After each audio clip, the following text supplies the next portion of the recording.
Hello, my name is Sarah Corbin and I'm going to show you a few tips and tricks with your Thieves Household Cleaner and some other Thieves items as well. So this right here is just water. I just filled up my bottle with water. You can do this with a big plastic bottle from the Dollar Tree, or you can get a nice fancy bottle like this.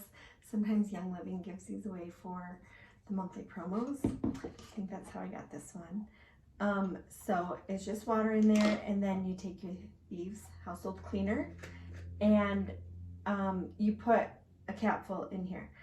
Sometimes the cap is messy, so I usually just add it right to the bottle.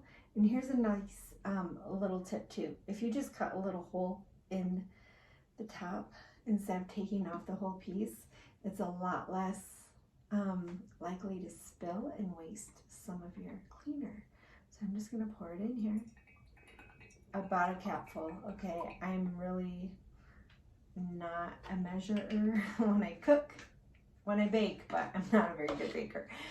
So that is it. That is your Thieves Household Cleaner. Now this will clean mirrors, tubs, toilets, floors. Like, I spray it and then I use the mop. Everything. I clean everything with this. It's the only cleaner that we have in our house. We don't buy glass cleaner anymore, all-purpose cleaner, or bathroom or kitchen cleaner. All of it is used. This covers it all. And these are like $23 maybe.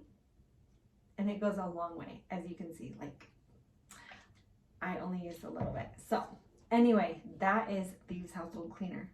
That's it. So simple.